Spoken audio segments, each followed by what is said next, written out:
दोस्तों, कल्पना कीजिए दिल्ली में दुनिया के 20 देशों का एआई समिट। भारत का पहला बड़ा मौका दुनिया को दिखाने का कि हम भी एआई में कुछ कर सकते हैं। लेकिन फिर क्या हुआ? चीन के रोबोटिक डॉग को हमने अपना बताया, कोरिया के ड्रोन को भारत का इनोवेशन दिखाया गया, और जब पकड़े गए तो कहा गया कि हमने कभी क्लेम नहीं किया। रुकिए, यह तो सिर्फ शुरुआत है। 2000 करोड़ रुपए का बजट, सिर्फ 800 करोड़ रुपए खर्च हुए। भारत के पीएचडी छात्रों का पैसा 77% तक कम कर दिया गया। 12 लाख छात्र हर साल विदेश भाग रहे हैं क्योंकि यहां भविष्य नहीं दिखाई दे रहा है। और सबसे बड़ी बात, पीएम की तस्वीर एआई समिट पर चिपकाई गई। ऐसा किसी देश ने नहीं किया, लेकिन भारत ने किया। तो सवाल, क्या यह सिर्फ मिसमैनेजमेंट है या कुछ और गहरी साजिश? आज के वीडियो में हम 3 बड़े सवालों के जवाब ढूंढेंगे। नंबर 1, एआई समिट में वाकई क्या हुआ? नंबर 2, एजुकेशन सिस्टम कहां फेल हो गई? नंबर 3, और सबसे बड़ा, क्या एआई भारत को बर्बाद कर देगा? चलिए शुरू करते हैं दोस्तों। देखिए दोस्तों, एआई समिट यानी आर्टिफिशियल इंटेलिजेंस समिट, यह दुनिया में चौथी बार हो रहा था। पहले यूके में हुआ, फिर साउथ कोरिया में, फिर फ्रांस में और अब इंडिया में। लेकिन यहां कुछ अलग था। पीएम मोदी की तस्वीर पूरे समिट पर थी। आप मुझे गलत मत समझिएगा, किसी भी देश के लीडर को अपने देश पर गर्व होना चाहिए। लेकिन क्या दुनिया के किसी भी एआई समिट में, ना यूके में, ना कोरिया में, ना फ्रांस में, किसी लीडर की तस्वीर नहीं थी? सिर्फ भारत ने यह हिम्मत दिखाई। क्यों? क्योंकि यह सिर्फ एआई समिट नहीं था, यह पीएम मोदी का इवेंट था। और फिर शुरू हुआ असली ड्रामा। भारत मंडपम में, जहां G20 हुआ था, एक स्टॉल लगा गलगोटियाज यूनिवर्सिटी का, और वहां रखा गया था एक रोबोटिक कुत्ता, नाम था ओरियन। यूनिवर्सिटी की तरफ से एक महिला बता रही थी, यह ओरियन है, इसे हमारी यूनिवर्सिटी के सेंटर ऑफ एक्सीलेंस ने डेवलप किया है, यह बहुत खास है। लेकिन फिर चीन की कंपनी ने ट्विटर पर लिख दिया, अरे भाई, यह तो हमारा स्ट्रिकर V3 ARF है, हम इसे कॉमर्शियली बेच रहे हैं, आप लोग क्या कर रहे हो? This is Orion. You need to meet Orion, and this has been developed by the Center of Excellence at the Galgotias University. Orion has been developed by the Center of Excellences.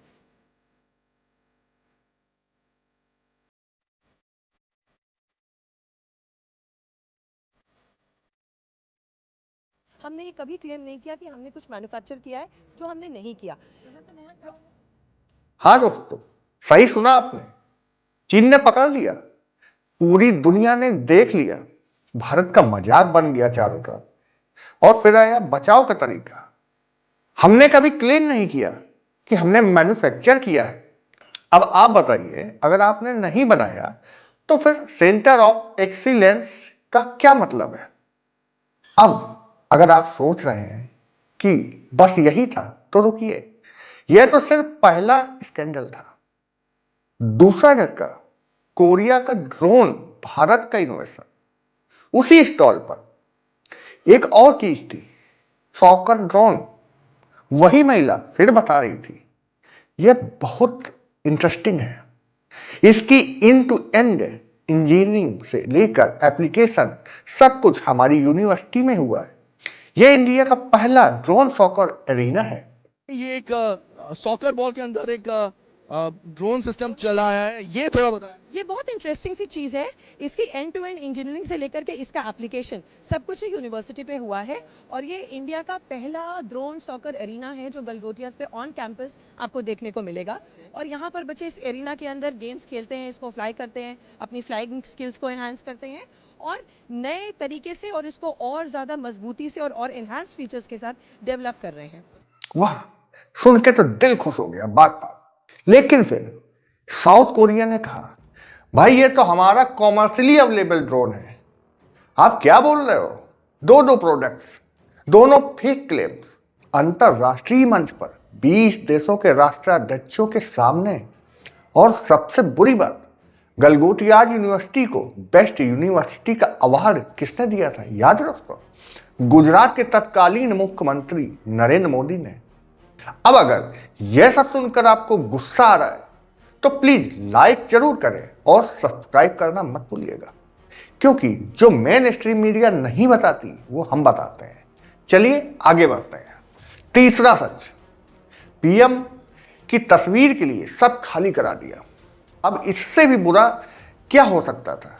सुनिए, जब PM Modi Bharat के मंडपम में आए तो पूरा area खाली करा दिया गया। जितने भी प्रोफेशनल थे, जिन्होंने स्टॉल लगाए थे, वहां सामान रखा था, सबको हटा दिया गया। क्यों? ताकि पीएम की तस्वीर साफ आए, बैकग्राउंड में कोई डिस्टरबेंस ना हो। और जब पीएम चले गए, चोरी हो गई। जी हां दोस्तों, सामान गायब, इक्विपमेंट लूट लिया गया। अब आप बताइए, ये क्या है? इवेंट मैनेजमेंट की नाकामी या कुछ और? असली समस्या एजुकेशन को मार दिया गया। अब जरा इससे आगे चलते हैं। यह सिर्फ एक इवेंट की बात नहीं है दोस्तों, यह पूरे सिस्टम की बात है।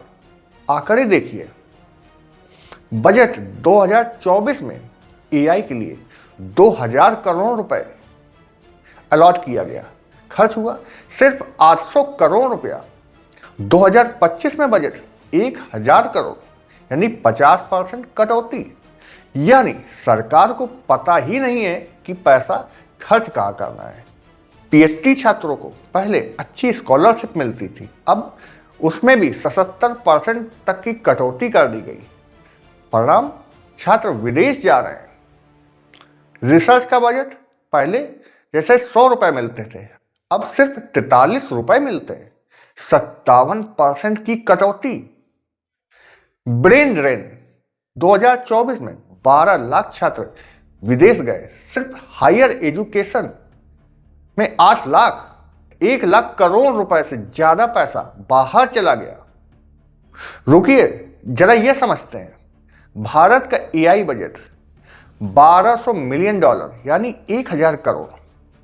दुनिया के छोटे देशों का एवरेज बजट $25 मिलियन का है, यानी कि 2000 करोड़ रुपए, यानी हमसे 2 गुना। अब बड़े देशों की बात करें, चीन का एआई बजट $100 बिलियन का, यानी 10 लाख मिलियन डॉलर। क्या समझे आप? भारत के बजट से हजारों गुना ज्यादा। अमेरिकी कंपनियों का एआई में निवेश $650 बिलियन। और सबसे शर्मनाक बात, एआई पेटेंट्स दुनिया में चीन के पास 70%, भारत के पास सिर्फ 0.39%। हाँ दोस्तों, सिर्फ 0.39%, नहीं 1% भी नहीं। हम रिसर्च नहीं कर रहे हैं, इनोवेशन नहीं कर रहे हैं, बस दूसरों के प्रोडक्ट उठाकर मेड इन इंडिया का स्टिकर लगा रहे हैं। अब सवाल, ऐसा कैसे हुआ? देखिए दोस्तों, जब 2014 में सरकार बदली तो धीरे धीरे बदलाव शुरू हुए। स्टेप 1, मिनिस्ट्री का नाम बदला। पहले ह्यूमन रिसोर्स डेवलपमेंट यानी एचआरडी मिनिस्ट्री, अब हो गया education ministry. Step 2, political appointments. University vice chancellor सरकार के हिसाब से प्रोफेसर, आइडियोलॉजी चेक करने के बाद एचआरडी मिनिस्टर में 30% भर्तियां कॉन्ट्रैक्ट बेसिस पॉलिटिकल लिंक के हिसाब से होती हैं। स्टेप 3, रिसर्च को मार दिया गया। पीएचडी टॉपिक्स सरकार की आइडियोलॉजी के हिसाब से, विरोधी विचार रिजेक्ट कर दिए गए, क्रिटिकल थिंकिंग सब खत्म। स्टेप 4, बजट कटौती। यूनिवर्सिटीज को पैसा नहीं, न्यू एजुकेशन पॉलिसी, जिसके पास पैसा उसी के लिए एजुकेशन। गरीब छात्र तो भूल जाओ पढ़ाई, हायर एजुकेशन तो भूल ही जाओ। उसका परिणाम, नई विचारधारा, जो साइंटिफिक टेम्परामेंट था, सब खत्म हो गया। अब एक और मजेदार बात बताता हूं। पार्लियामेंट में गिरिराज सिंह, टेक्सटाइल मिनिस्टर, हाथों में कुछ तस्वीर लेके, वो तस्वीरें क्या थी?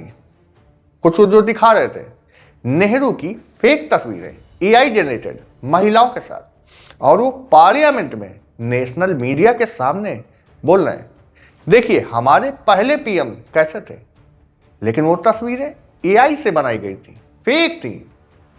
एक कैबिनेट मिनिस्टर, सोचिए, पार्लियामेंट में फेक एआई इमेज दिखा रहा है।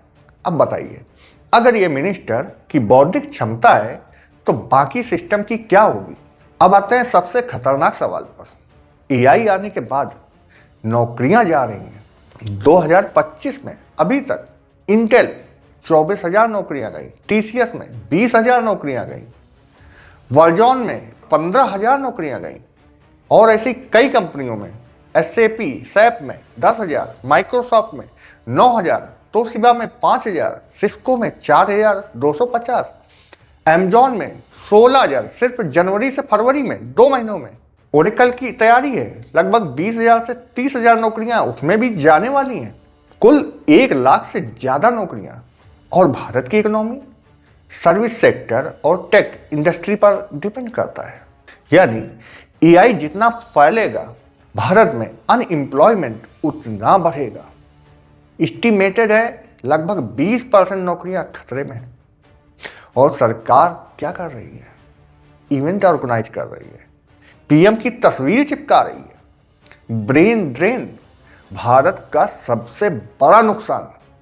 जरा इन नामों को देखिए, सुंदर पिचाई गूगल के सीईओ, आईआईटी से पढ़े हुए, Satya Nadella Microsoft CEO, Manipal institute से, Arvind Krishna IBM CEO, IIT से, शांतनु नारायण एडोब के सीईओ, उस्मानिया यूनिवर्सिटी से, लीना नैयर चैनल सीईओ, वे भारतीय हैं। यह लिस्ट बहुत लंबी है। और सवाल, ये सब भारत को छोड़कर क्यों गए? क्योंकि यहाँ रिसर्च का माहौल नहीं है, क्योंकि यहाँ फ्रीडम नहीं है, क्योंकि यहाँ सिर्फ इवेंट होते हैं, इनोवेशन नहीं होती है। और अब 12 लाख छात्र हर साल विदेश जा रहे हैं। 1 लाख करोड़ रुपए से ज्यादा बाहर जा रहा है, भारत का रुपया बाहर जा रहा है। दोस्तों, अगर यह सुनकर आपको चिंता हो रही है तो प्लीज इस वीडियो को ज्यादा से ज्यादा शेयर करिए। कमेंट में बताइए, क्या आपको लगता है भारत का एजुकेशन सिस्टम बचाया जा सकता है? तो दोस्तों, अब तस्वीर पूरी तरह से साफ हो जाती है। 3 बड़ी बातें याद रखिए। 1, एआई समिट एक धोखा था। दूसरे देशों के प्रोडक्ट को अपना बताकर हम दुनिया के सामने मजाक बन गए। 2, एजुकेशन सिस्टम को मार दिया गया। पॉलिटिकल आइडियोलॉजी के लिए रिसर्च, पीएचडी, यूनिवर्सिटीज सब सैक्रिफाइस कर दिए गए। 3, एआई भारत को बर्बाद कर सकता है। नौकरियां जा रही हैं, ब्रेन ड्रेन हो रहा है, और सरकार इवेंट में बिजी है। अब सवाल, क्या होगा? 2 रास्ते हैं। पहला, हम जागें, हम सब जागें, एजुकेशन को प्राथमिकता दें, रिसर्च को बढ़ावा दें, पॉलिटिकल गेम खेलना बंद करें। दूसरा, या हम सोते रहें, इवेंट्स करते रहें, पीएम की तस्वीर चिपकाते रहें और देश को बर्बाद होने छोड़ दें। चुनाव आपका है, लेकिन याद रखिए, एक बार एजुकेशन सिस्टम मर गया तो पूरी पीढ़ी बर्बाद हो जाएगी। और जब पूरी पीढ़ी बर्बाद हो तो कोई इवेंट, कोई समिट, कोई पीएम की तस्वीर, कुछ नहीं बच सकता। तो दोस्तों, यही था आज का सच। अगर आपको यह एनालिसिस पसंद आई हो तो लाइक जरूर करें, सब्सक्राइब करें, ताकि ऐसी ही वीडियोज मिलती रहें। शेयर करें अपने दोस्तों के साथ, कमेंट में बताएं आपकी क्या राय है। और हाँ, अगर आप चाहते हैं कि हम एजुकेशन सिस्टम पर और डिटेल वीडियो बनाएं, कमेंट में यस लिखिए। मिलते हैं अगली वीडियो में एक और जरूरी मुद्दे के साथ। तब तक के लिए सवाल करते रहिए, सच ढूंढते रहिए। जय हिंद, जय भारत। देखते रहिए वन देशभक्त।